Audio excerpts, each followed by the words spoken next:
A continuación tendremos al politólogo e internacionalista egresado de la Universidad Central de Venezuela, investigador del Instituto Venezolano de Planificación Aplicada, Francisco Rodríguez, quien tratará el tema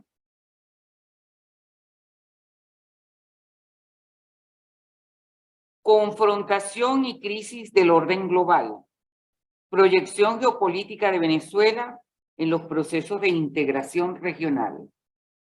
Adelante, Francisco.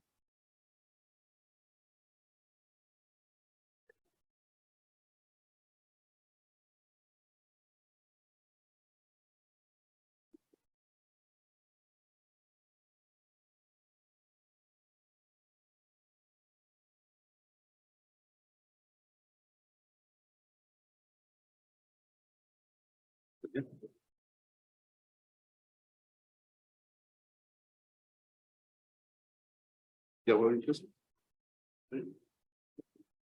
Muy buenos días. Gracias de nuevo por esta invitación a participar en este programa de formación a las autoridades, a los organizadores del evento. Y en mi caso, y en complementación a las ponencias que me han antecedido, yo voy a desarrollar el tema de la proyección geopolítica venezolana en los procesos de integración, pero previo voy a hacer un par de precisiones muy breves. Primero, debo referirme y ubicar la geopolítica venezolana en el contexto general de la crisis del orden global. ¿Qué significa? ¿Cuál es su impacto? ¿Cuál es el alcance? Para de allí entonces, identificada, podamos entonces ubicar América Latina, incluso las contradicciones que en América Latina se hacen presente hoy, y la geopolítica venezolana dentro de ese espacio en la conformación del orden mundial que está en ciernes. Comencemos por decir que cuando uno ve el espectro de declaraciones políticas, de incluso de bibliografías que se han elaborado en los últimos años, vemos que es un lugar común el hablar que la crisis, que el orden global está en crisis. Y así encontramos, por ejemplo, que en el foro de Davos, en la última edición, en enero del 2023, se sostiene que estamos frente a un término que han calificado policrisis, y el término policrisis ha ido calando en diversos ámbitos institucionales. También el premio Nobel y economista Joseph Stiglitz, no gratis, titula una obra publicada El malestar de la globalización. Y el Fondo Monetario recientemente ha planteado que es necesario arreglar lo que está mal y establecer nuevas reglas. En pocas palabras, la tesis de la reglobalización. Pero también encontramos visiones críticas acerca de la globalización y el caso, por ejemplo, del economista y sociólogo Walden Bello, que fija una categoría que es la de desglobalización.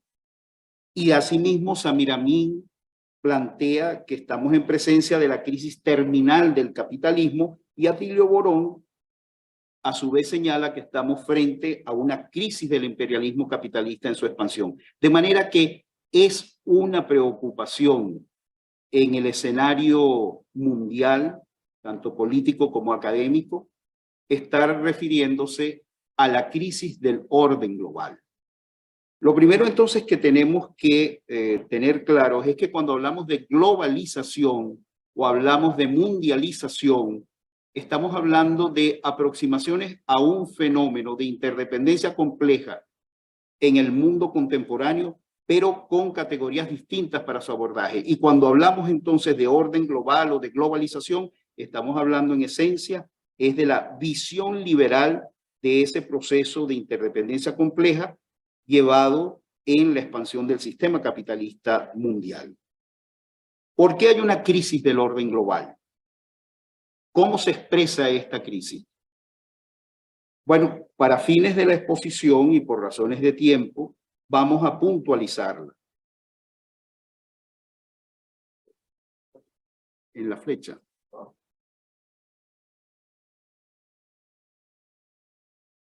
Los factores de la crisis comienzan por tener claro que estamos frente a la fragmentación y el rompimiento de los encadenamientos productivos. El sistema capitalista ha llegado a un punto en el cual todo estaba articulado y se hablaba de interdependencia compleja. Pero ¿qué ha pasado? Las cadenas de suministro y de producción se han desarticulado y esa interdependencia compleja se tambalea hoy en día. Un ejemplo, para citar en esta exposición, es el caso del suministro de las tierras raras por parte de China a las empresas estadounidenses para que éstas puedan producir bienes de alta tecnología. Pero también tenemos otro factor, otra dimensión de esa fragmentación a la cual estamos asistiendo, y es que el derecho internacional, y ya se señaló aquí, está siendo erosionado por reglas. Es decir, las normas del derecho internacional, el andamiaje del derecho internacional, que ha sido el resultado de una construcción de un largo proceso. Bueno, resulta que está siendo crecientemente violado, y un ejemplo de esas reglas que se imponen, que son contrarias al derecho internacional, es el caso de la aplicación de las medidas coercitivas unilaterales. Esas mismas que ya van por el orden de 10.000 aplicadas a Rusia y por el orden de las 700 aplicadas a Venezuela, como dos de los casos a ejemplificar en este punto.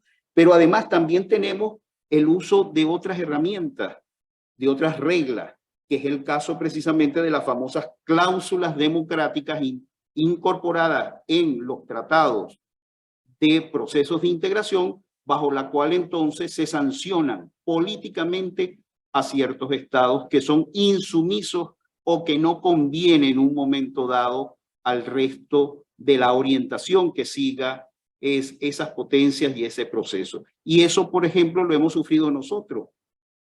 La aplicación del protocolo de Ushuaia a Venezuela para que sea excluida del Mercosur es un ejemplo de ese ejercicio del poder político de reglas en contra de los principios del derecho internacional. Y también no podemos dejar de citar el caso de las tensiones económicas, que a su vez se traducen en tensiones de carácter político y militar. Precisamente si hablamos de las tensiones económicas, tenemos algunos datos que son verdaderamente importantes situar en esta crisis del orden global. La inestabilidad y turbulencia del sistema financiero internacional, como también la han denominado. Y allí empezamos por mencionar que el patrón dólar fiduciario no es viable. Así lo ha demostrado. Ya aquí nos hemos referido a Bretton Woods, el patrón oro-dólar, luego el dólar petrolero y hoy en estos momentos el dólar fiduciario. De hecho, incluso se habla de una vuelta al patrón oro-oro. Se habla también de una serpiente de monedas donde el dólar es solamente uno más. Digamos, aplicando aquel viejo principio del medioevo, ¿no? Y de las relaciones en el seno de la nobleza. Primus inter pares, el primero entre los iguales, uno más entre los iguales.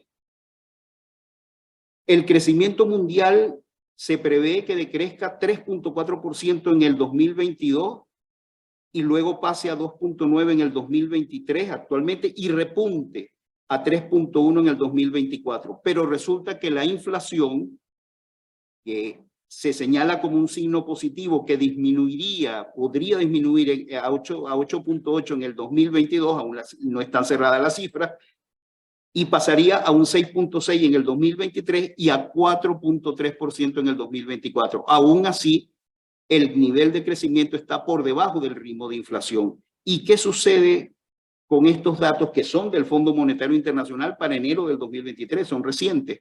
Bueno, el resultado de ello es precisamente un escenario en el cual los distintos países aplican medidas de altas tasas de interés y otras medidas proteccionistas que agudizan las condiciones de crisis. De hecho, el tema de la deuda es uno de los más, de los clave dentro de esta erosión, dentro de esta crisis del orden global. Estamos hablando que para el 2021 la deuda externa era de 226 billones de dólares, es decir, el 256% del PIB. Eso es impagable. Pero para el año siguiente, para el 2022, era de 296 billones.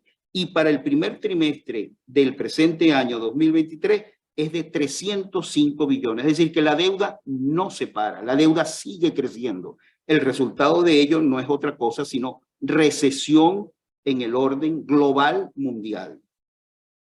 Y a esto se agregan los elementos de la pandemia y a su vez también de las tensiones por la guerra en Ucrania. Con lo cual entonces el panorama de una tormenta perfecta está montado y un dato adicional para que no se me escape, el 40% de la deuda mundial que he referido es pública, es por parte de gobierno, de manera que se está en presencia de una situación realmente grave desde el punto de vista y la perspectiva del orden global. Quiero subrayar siempre esta palabra porque los esquemas de alternancia es lo que se está enfrentando en estos momentos.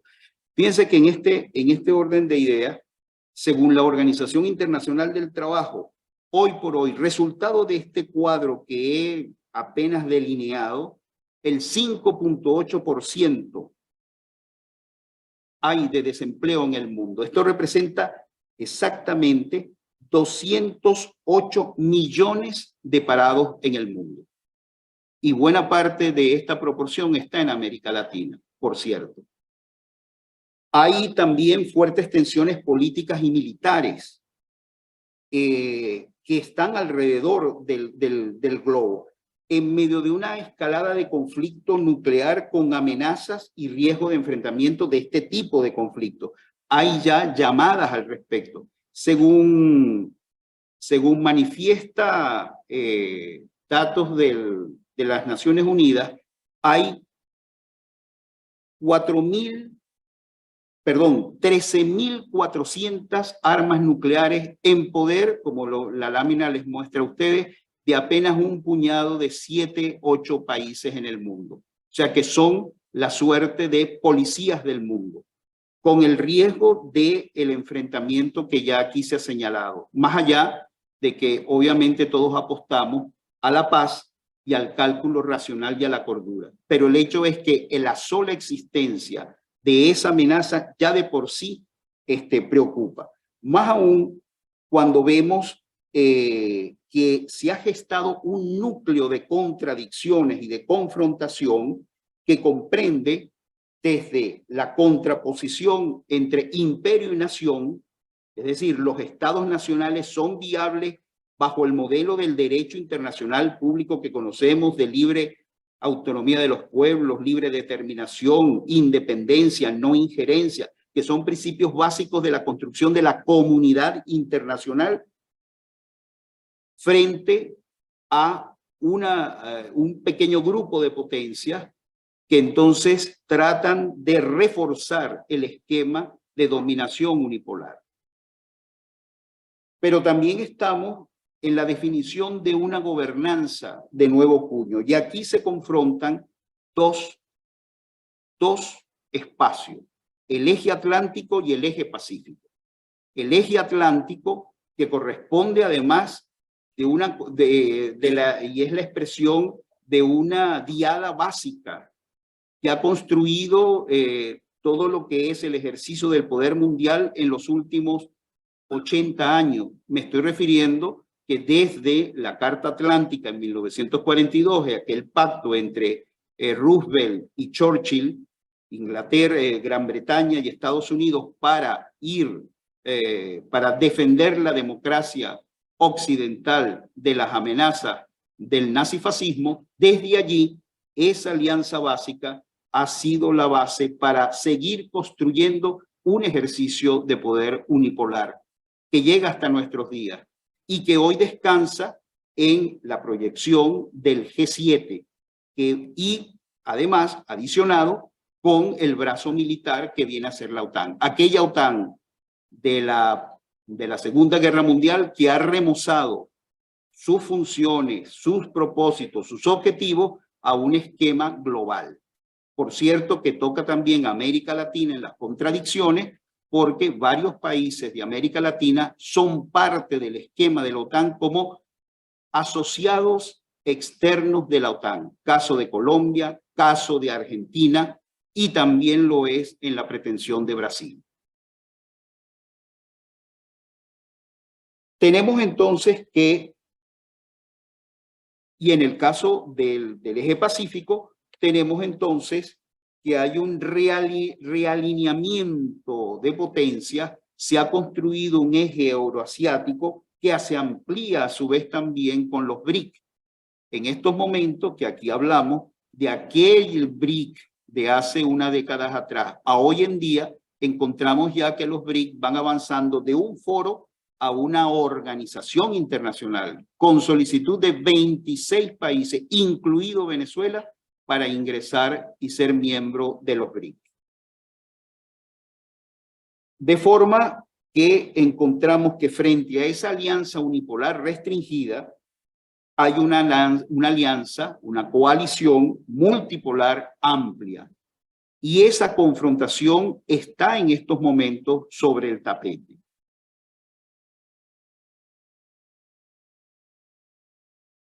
Pero además de eso, también encontramos que hay un cuestionamiento creciente al propio modelo liberal, que es otro de los factores de esa crisis, porque el modelo liberal es el fundamento mismo de la globalización, del orden global y del proceso de globalización. Y ese pensamiento liberal se muestra incapaz de manejar la propia agenda compleja de interdependencia y que ha definido el propio orden global. Me refiero al cambio climático, a la movilidad humana. Recordemos un solo dato. Según ACNUR y OIM, estamos en presencia del orden de los 65 a 70 millones de personas que se movilizan alrededor del mundo en condición de refugiados, en condición de expulsión por zonas de conflicto o bien por calamidades naturales, que en todo caso suponen una reordenación desde los mercados de trabajo hasta el tema de la atención social en los países receptores. En conclusión, estamos en presencia de un edificio, de un orden global conocido, que se está desmoronando y de una nueva arquitectura de orden mundial que está en construcción. De manera que la contraposición pareciera, sostenemos desde esta ponencia, que es la confrontación entre el orden global y un orden mundial en emergencia. Y en este contexto, ¿dónde juega entonces América Latina? En América Latina se presentan estas contradicciones y es ciertamente que si observamos en conjunto y en detalle, terminamos por concluir que no estamos en presencia de un bloque sin fisura, que por el contrario encontramos que hay diversas aproximaciones y hay incluso hasta agudas contradicciones, empezando por el mismo hecho que la segunda oleada progresista que conocemos es una oleada progresista moderada. Es una que además de su moderación está sujeta a fuertes presiones por parte de las derechas locales, que han aprendido la experiencia política del ejercicio de gobierno y de haber sido desplazadas en su momento y que incluso están buscando retornar y que además de ello hay una creciente oleada conservadora con apoyo internacional. De manera que no es solamente el juego político de las derechas en los escenarios domésticos de los países latinoamericanos y caribeños, sino es también el juego de la derecha internacional buscando el alineamiento de América Latina en este escenario que he descrito anteriormente. Y eso forma parte de la contradicción. De hecho, en estos momentos que estamos aquí, se avecinan nuevos procesos electorales y los pronósticos son inciertos con respecto a países como Argentina, que en estos momentos juegan dentro de lo que hemos calificado la oleada progresista. De manera, si observamos brevemente y adoptando un criterio más amplio que solamente los procesos de integración regional económico, sino lo vemos más en un espectro que nos permita, como una especie de red de pescador, no solamente captar los procesos como tal de integración económica, sino también otros procesos que suponen concertación de políticas y una proyección en el escenario regional y mundial. Encontramos que en América Latina podemos identificar 17 esquemas que están representados en la lámina allí reflejada. Esos 17 esquemas corresponden a 3 paradigmas integracionistas. Un paradigma desarrollismo nacionalista, ejemplos de ellos son ALAD y el CELA, para mencionar solo 2, que viene además incluso de la década de los 50, 60, toda esa tradición cepalina, a la cual incluso ya se ha hecho referencia aquí. Pero después tenemos también un paradigma liberal que se refuerza con las tesis del regionalismo abierto. Y allí encontramos entonces, por ejemplo, expresiones como la Alianza del Pacífico, PROSUR, CARICOM, la propia CAN, que está en una suerte de vaivén dependiendo de los gobiernos que van llegando de turno. Entonces, si el gobierno es nacionalista, se le imprime una orientación más nacionalista, pero si el gobierno de turno es de derecha, entonces da un giro la CAN. Entonces se mueven en una especie de espacio intermedio. Por eso, a la hora y para fines académicos, en todo caso, la calificamos dentro de la pauta o dentro del paradigma liberal. Encontramos también a Mercosur, obviamente. Independientemente que hablemos ahora del nuevo Mercosur, está claro que cuando uno analiza las bases de fundamentación de Mercosur son de orientación liberal. Y de hecho, el castigo político a Venezuela es la expresión de ello. ¿Por qué razón? Porque era, y abro aquí brevemente un compás, porque además del elemento político que incidió, estaba ocurriendo en aquel momento un elemento clave donde Venezuela podría ser con su esquema, su orientación, podría ser una piedra en el zapato, porque era el momento en que se estaba firmando el acuerdo del TLC entre Mercosur y la Unión Europea. Y Venezuela no era una pieza cómoda, incluso por las objeciones que pudiera establecer respecto estrictamente al aspecto comercial. Pero también tenemos un esquema progresista y nacionalista, que es el caso entonces donde Venezuela ha hecho su apuesta, el CELAC, UNASUR, ALBA TCP, Petrocaribe, que son expresiones de un esquema distinto de integración regional. Junto a esto, que es propiamente en el ámbito regional, vamos a encontrar también que los países en general y Venezuela en particular se mueve también en otros espacios. Y allí juega entonces el BRIC, el Foro de San Petersburgo, la Ruta de la Seda, de la cual varios países son signatarios, incluido Venezuela. Hay 27 países ya que han suscrito acuerdos para la participación en el marco de la Ruta de la Seda. Se han tratado como tratados bilaterales, como esquemas bilaterales, por aquello de que, como bien lo va a reflejar cuando veamos ahora, las famosas declaraciones de la comandante en jefe del Ejército del Sur, de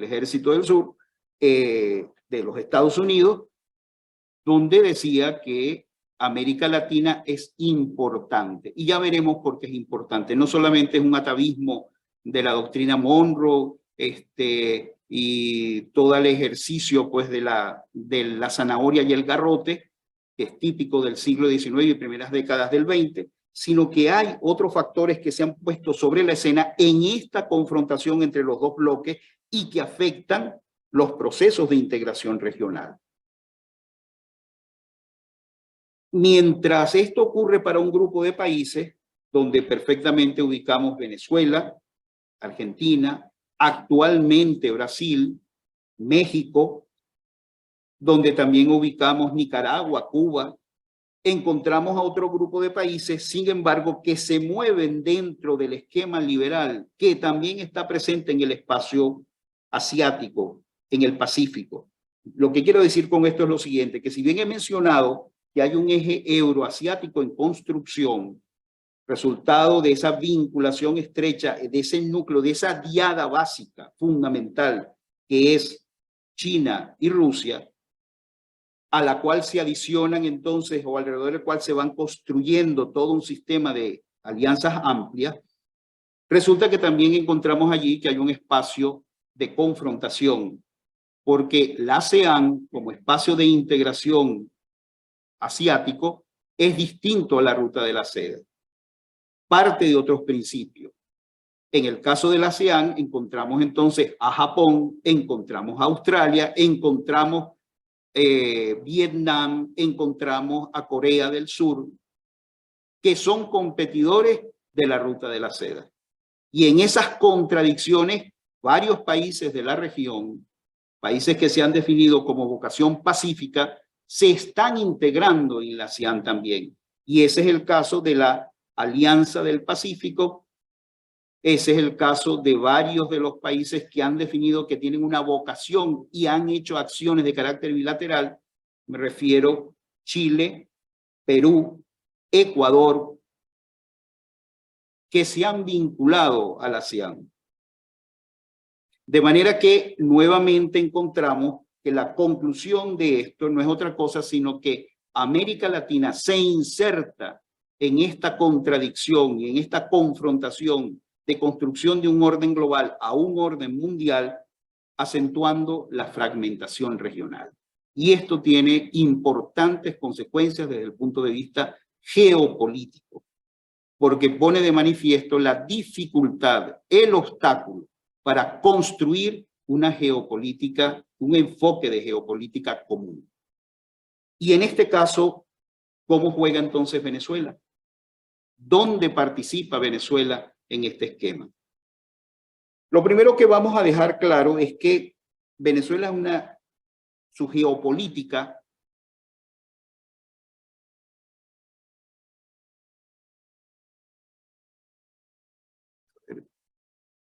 disculpen, ahí está la lámina para que puedan seguir la disquisición.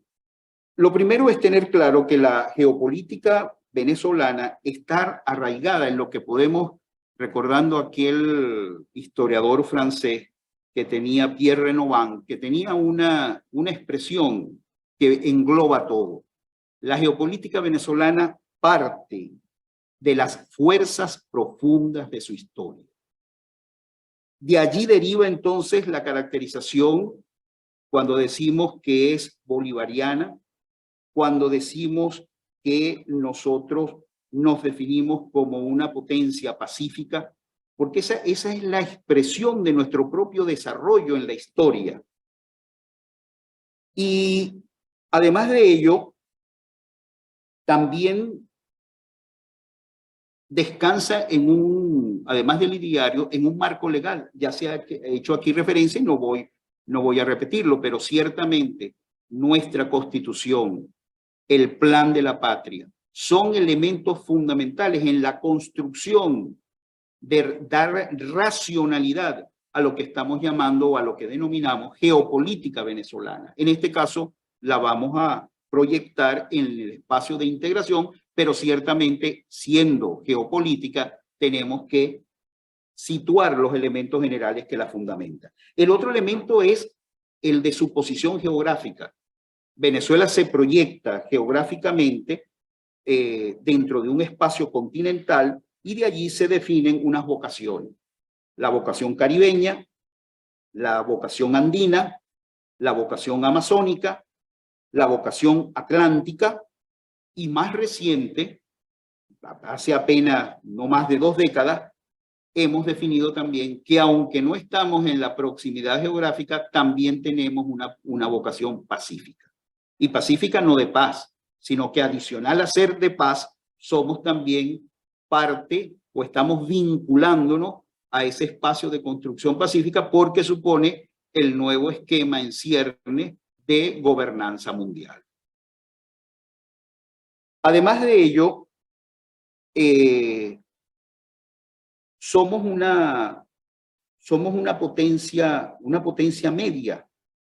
Somos una potencia media que militarmente hemos adoptado un esquema defensivo. O sea, la gran fortaleza de Venezuela geopolíticamente es que ha desarrollado un esquema de fuerte defensa. Y esto coincide entonces con ese principio de que somos una potencia de paz, no somos una potencia belicista, lo cual no quiere decir que no nos defendamos. Por eso nuestro desarrollo ha sido un concepto defensivo, profundamente defensivo, tanto que nos coloca, de acuerdo con algunas mediciones, de 136 países, somos el país, en cuanto se refiere a capacidad de defensa, el país 46º, es decir, 46, para ser más exacto.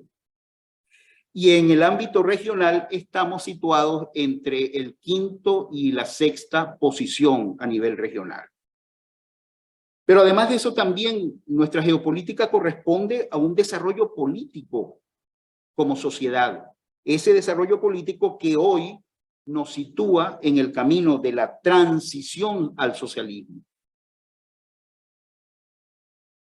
Y descansa ciertamente como geopolítica en los principios que ya sabemos. El principio de la soberanía, la autodeterminación de los pueblos, la no injerencia, el ser parte de la comunidad internacional, el promover el derecho internacional, que no las reglas.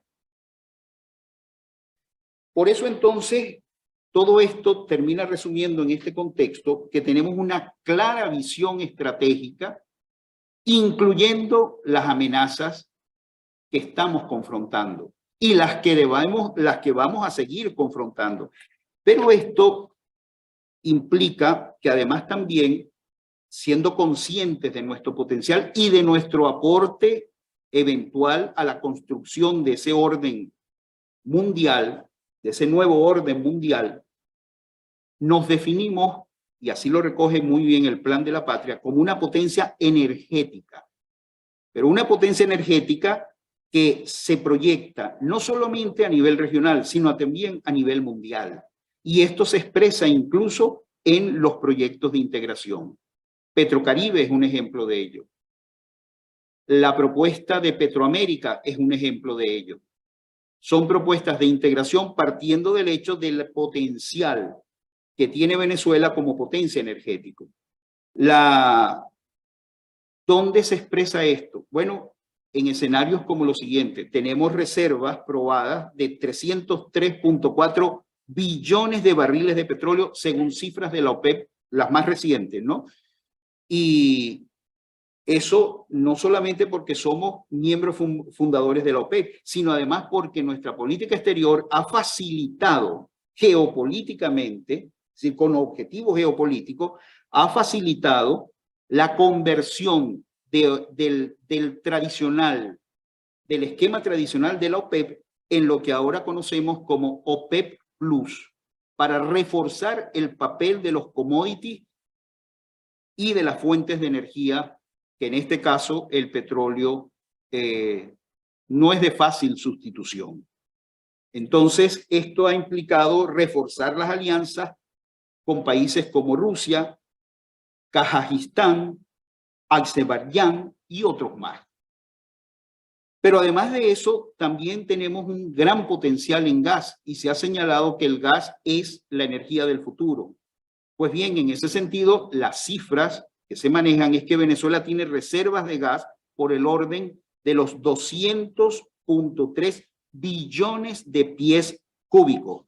Y por eso somos la primera reserva regional y la octava reserva en el mundo.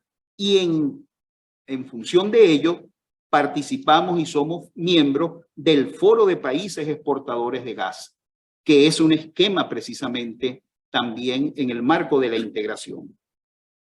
Pero además, se habla menos de estos otros detalles que voy a hablar, pero somos un país con un gran potencial de energías renovables, porque el gas entra en las alternativas en todo caso.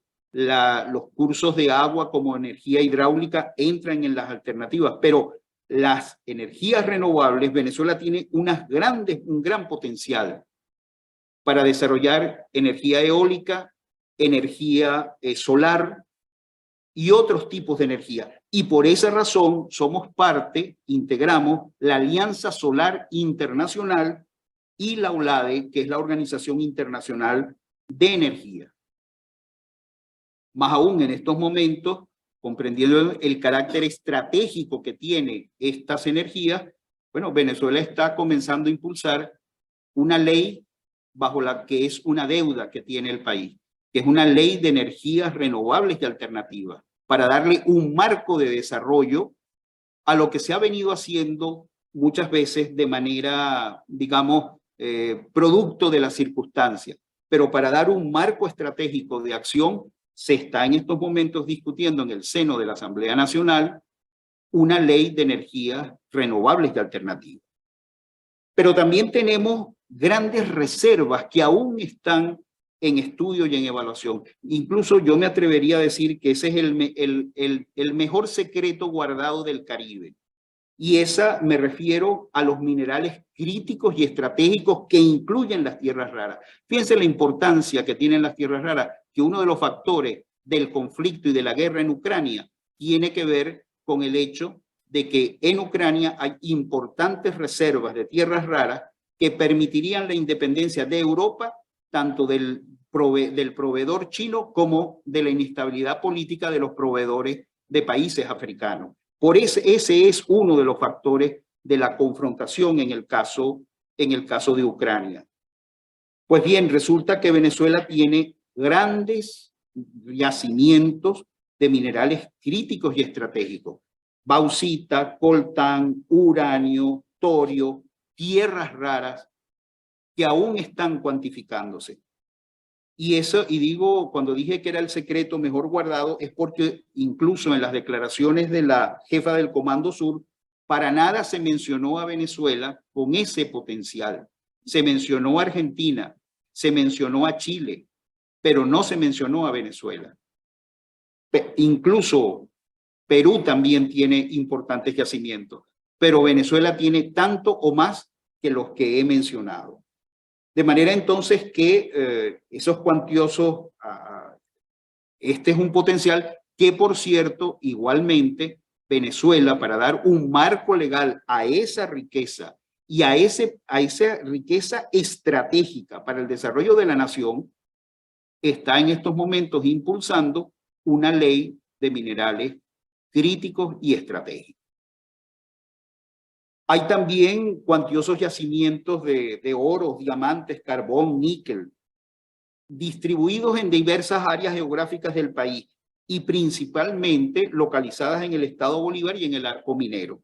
Esto de manera que somos una potencia minera y esto a su vez se resume en el hecho de que tenemos un gran aporte en materia de energía a esa construcción en cierne. Por eso, como dijo en su momento la jefa del Comando Sur, es mucho lo que está en juego refiriéndose a la región, pero sin decirlo, hacer también la referencia a Venezuela. En correspondencia con nuestro modelo político y los principios de política exterior bolivariana, hemos entonces construido todo un sistema, un esquema de alianzas y coaliciones estratégicas que nos proyectan más allá del ámbito regional. Y por eso, con Rusia y con China, hemos suscrito cantidad de acuerdos que son la base de la cooperación, el intercambio, la complementación. Con Rusia hemos suscrito ya en el orden de los 300 acuerdos de cooperación e inversión. Con China, más de 600. Con Turquía, recientemente lo decía el propio presidente Erdogan, se han suscrito más de 60, igualmente con Irán, y las inversiones de Turquía en particular ya alcanzan $1 billón a la fecha.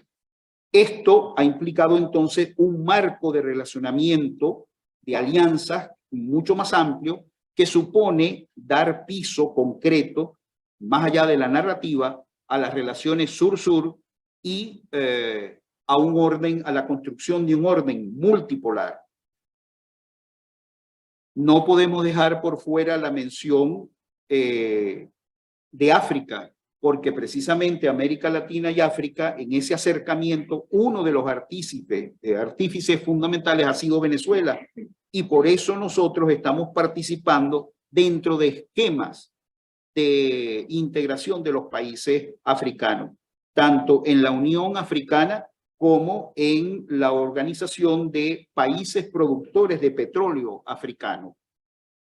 Finalmente, ya por razones de tiempo, solamente voy a mencionar que señalo que Venezuela es hoy un jugador geopolítico fuerte en la región, pero que además con una proyección en otros escenarios en la construcción del orden mundial en ciernes. Muchas gracias.